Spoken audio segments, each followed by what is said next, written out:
one of the good bus drivers who's dropped me off at the unofficial stop just here at the end of Starling Street.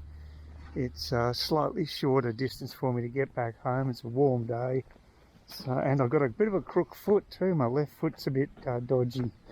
Might have been that hour walk I had to the beach house and back with my neighbours.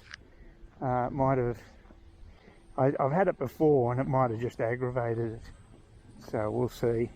But yeah, so that was actually a successful transfer from the 110 bus up at Cook Highway to the 111 bus. So, and you know, like most days in Feb, it's pretty damn warm, so any shorter distance walking is appreciated by me. I wouldn't be wandering around the streets this time of day voluntarily for any lit distance. It's just not worth it. You'd have to be incredibly fit and have a good supply of water with you, I would think. It was pretty taxing. Hey, I got a few things bought at Woolies, although I still can't get the water crackers. They don't seem to be in stock, the generic ones. They've got the captain's table ones, but you have to pay almost double for those. So I'll see if Coles can deliver today, on Thursday I should say.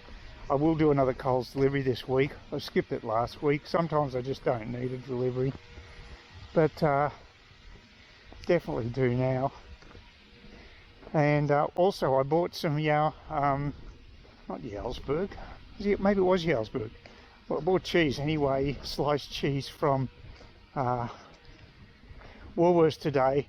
The one I bought from Coles, I think had a little bit of mould in it, and I've had that with other cheeses from Coles. So if you've got sliced cheese from Coles, you've just got to be wary, I think, because it's happened to me at least twice, maybe 3 times, where there's been mould.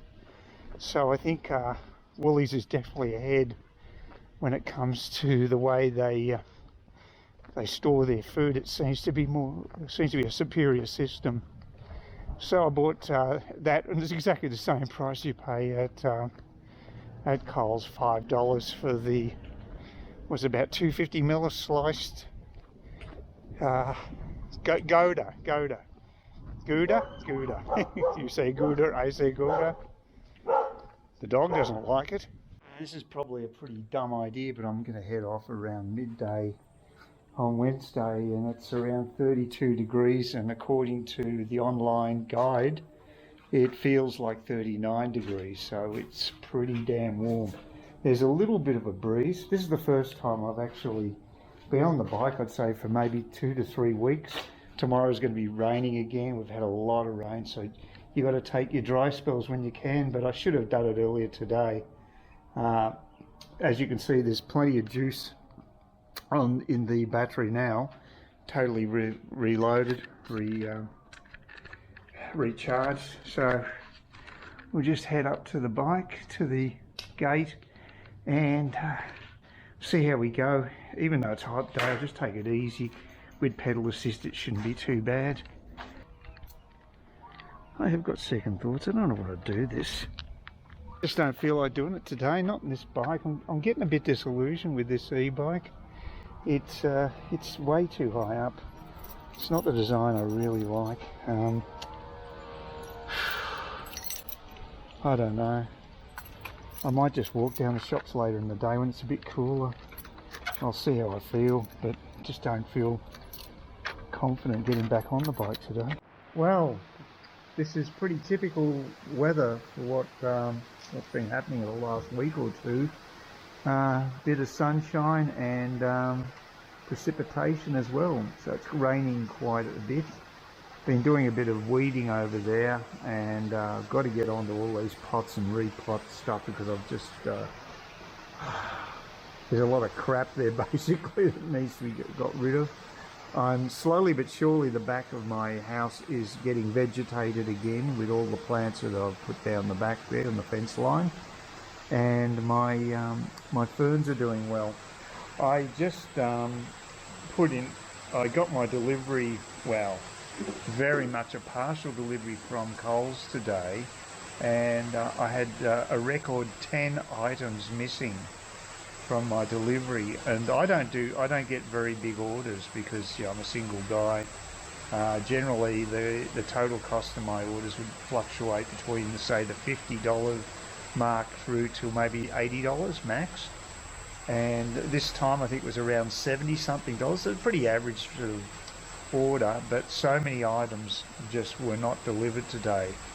And this rain may be part of the reason. In far north Queensland there are major supply chain issues, but that is a ridiculously large number of items missing, and I was pretty pissed off. So I initially tried to email customer support, and I wrote the screed in saying that, look, for some reason the generic mineral water cannot be delivered to this place. It's only happened once or twice in the last couple of months, and that's true, and which is absurd for such a basic item. And I said, well, I'll have to go to Woolworths to replenish my stocks. It's a simple fact. And then I noticed on the screen it said because I'd had more than 5 items that have been missing from this order, they suggested to me to ring up their customer service. To be fair to Coles, they do provide a toll-free number, so at least I didn't have to pay for that. It was an 1800 number. So I thought, look, I really want to vent my spleen. This is just crazy, because it's all determined on the local Coles supermarket, the way the deliveries have done. And because the Coles supermarket presumably is out of stock, I'm getting bugger all.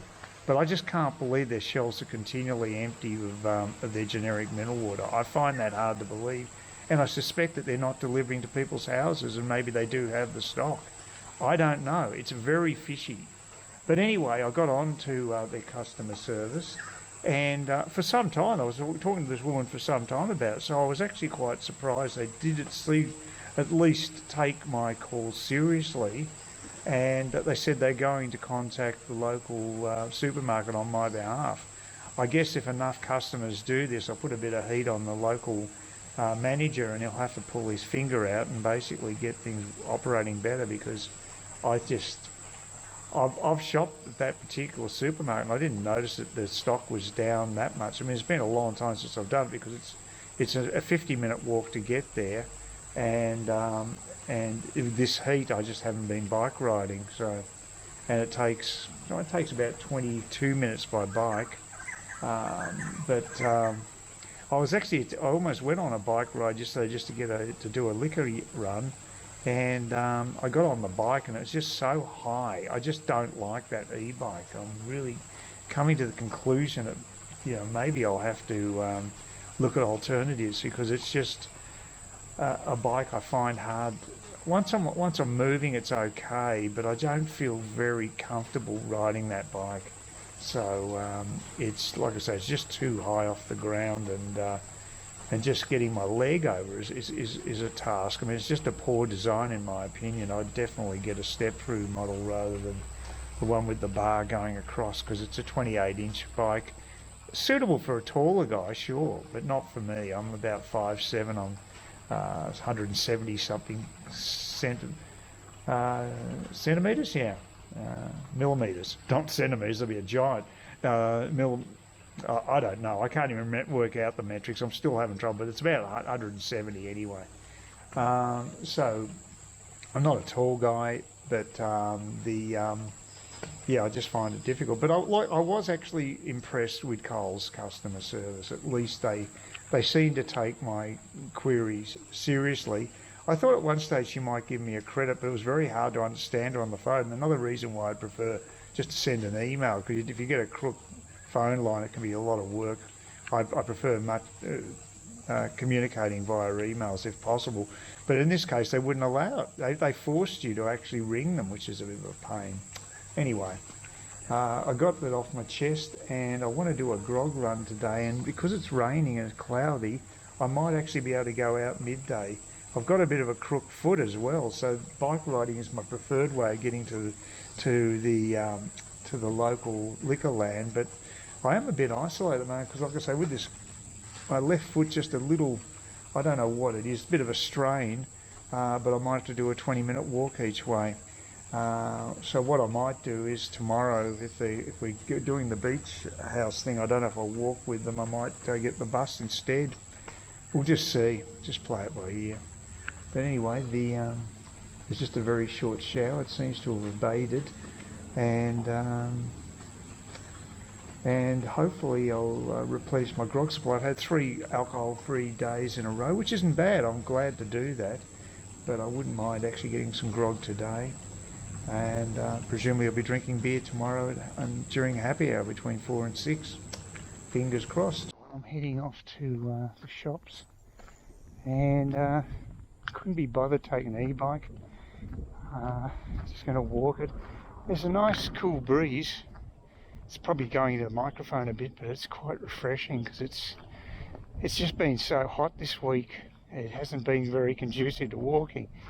I've got a bung left foot, which is okay at the moment, and that would be the main reason I'd use the e-bike, to avoid putting any pressure on the foot, but I think I'll be okay. It's a 20-minute walk each way.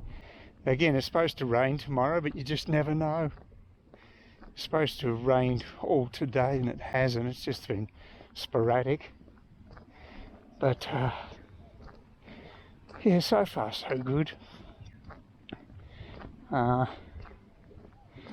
It's good to get out of the house anyway. Definitely need some booze. I haven't had a drink since Sunday, so yeah, that'd be. I had 3 alcohol-free days, so I think I've burnt myself a drink today. Also, if I don't have the gin, I go through my mineral water very fast in this hot weather. And but with G&Ts, of course, I'm using the tonic water rather than just mineral water, so that lengthens the time I've got. And considering I didn't get any deliveries of mineral water today, it's going to be touch and go if I've got enough till next Tuesday when I go to Woolies. And even then I can only really take maybe 2 or 3 bottles with me on the bus, because I've got to buy other stuff. So, you know, if you don't have a car, you're pretty limited to the quantity of stuff you can buy. So yeah, it'll be good to do this walk anyway. It's good to just get out of the house. I haven't done any walking at all. I haven't even been down the beach or anything, so, which is a bit slack. In that pharmacy with the aircon, they've actually bumped up the price of the gin by $1. Yeah, what isn't going up in price? And it's not as bad as what they did with First Choice. They bumped it up from $34 to $36, so that was a $2 increase for them. So they're in line with Liquorland now, so unfortunately, so there's no advantage going there unless they get a 3-bottle special that like they had before Christmas, and that was a very good special. But trouble is, they sold out all the stock, so it was useless. It's one of the dangers of specials. People get popular, people who are fast and onto it, they'll buy out all the stock before anyone else gets a chance. So I think that's what must have happened. Oh boy, it's warm. There should be a little bit more shade on the return journey as the sun sets in the west. It's a very nice little parkland here. Yeah, it would have been nice to be close to the shops when I bought the place, but I'll probably go to the shops more often than I go to the beach, so it would have been more practical. Also, it would have meant that I could get directly to the 110 bus stop, so there's the double practical aspect if I had a place up here. Yeah, so, but you're not to know when you buy a place. I mean, for resale it's nice to have near the beach, but I don't know if I will sell. It's just too much of a hassle. But I've got to say the summer's been particularly bad this year for me because I haven't been able to get away. And that's the thing, you know, normally I would try to get away overseas for say a month or two, and that's the best way to manage it, I think. But this year didn't have the option. I was getting treatment on a weekly basis and I really couldn't travel for that length of time. I had a 3-week break over Christmas, but funnily enough that was one of the cooler patches and it's heated up again. So I was contemplating going to Brisbane. I don't think I'll do it now. I think I'd rather defer that trip and maybe go back to Vietnam. I looked up accommodation. I found a place in pretty close to this Brisbane CBD, an Airbnb for around $650, and it looked okay, but it got snapped up a day or so after I saw it. When I just had to talk to my doc, see how I was placed there. It was all fine to go, but in the meantime the Airbnb place had been snapped up, and the next I'd have to pay another couple of $100 for another place similar. So I mean, I can afford it, but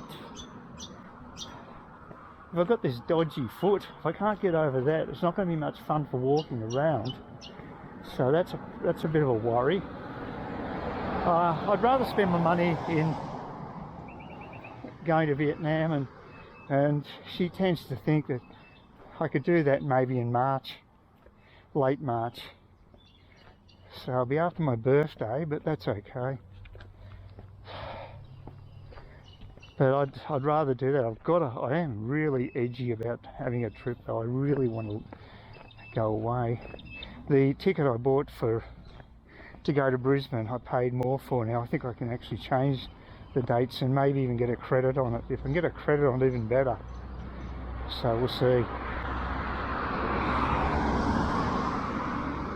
It's a bit dodgy these days, just buying a ticket you can't change dates on, because circumstances, for me anyway, are up in the air a bit, and I don't want to actually commit myself too much. Well, I'm off to Cairns again, off to the hospital, and it's a Tuesday at a more civilised time of 9:30, and a bit quiet today. They're usually chirping around, making lots of noises, the plovers, but they're on their best behaviour for some reason. Yesterday I looked at my travel options, and I actually made a major decision and cancelled my flights to Brisbane. I had a very good deal with it, with those flights. They were very cheap airfares, and I actually paid a little bit more so I could vary the dates or get a credit back for the flights if I decided to cancel. And as it turned out, that was a smart move, because I decided I really don't want to go to Brisbane at this stage, because I missed out on cheap Airbnb accommodation. It was about $650, and I would have had to have paid probably like $900 or maybe even over $1,000, depending where I wanted to stay. And it was just too much for me. I preferred to go overseas. It's what I really want to do. I want to go back to Vietnam, so I did a bit of research into my options regarding a Vietnamese trip, and even using Vietjet and going via Bali, it still will cost me twice as much as my previous trip to Vietnam. That's how much the airfares have gone up. So I even looked at possibly getting going all the way down to Melbourne to get a direct flight to Saigon with Vietjet, and trouble is that it would cost me $250 for the one-way journey just down to Melbourne with Jetstar. So that's really expensive for a domestic flight. So things have changed quite a bit. So it's not viable anymore for me to to do it that way. I'm thinking it might be better if I can get a a trip into Bali, spend a few days there prior to actually going to Vietnam. Not that I'm a huge fan of Bali, but I haven't seen all of it, and I don't mind spending a few days there. Last time I was there, you didn't have to worry about getting a visa, and I hope that's still the case. I'll double check that, of course. Whereas with Vietnam, you still have to get an online visa. But the accommodation costs in Vietnam and the cost of living so low that it's definitely worth the effort of getting up there. So what I'm thinking of doing is basically spending, say, maybe 3 or 4 nights in Bali, and then going to Vietnam for 4 weeks, and then coming back, maybe spending 1 night in Bali so I can do the connecting flights without any hassles. So, but you know, again, I'll be up for about $1,200 return, and there's no way around it that I can see, unless someone like Jetstar has a special on in international flights, but I haven't seen any sign of that. So basically, it's becoming a more expensive proposition at the moment. Post-COVID, I guess, they don't have the people on the ground to run as many flights as they'd like, and the competition isn't as great, and well, I don't think the fuel cost is a major issue. I think it's more to do with all these other COVID issues, post-COVID. But simple fact is that unless you get a good special, you're going to be paying through the nose compared to what you were a few years back for your flight. But again, accommodation in Vietnam anyway is quite reasonable. Cost of living is a bit higher in Bali, and that's the other thing I'm not super keen about compared to Vietnam. But anyway, it's not bad. So those are my options. Please consider subscribing to my channel if you think there's anything there of use to you, or entertainment or whatever. And either do that or give me a thumbs up, or if you're feeling really energetic, do both. That'd be great.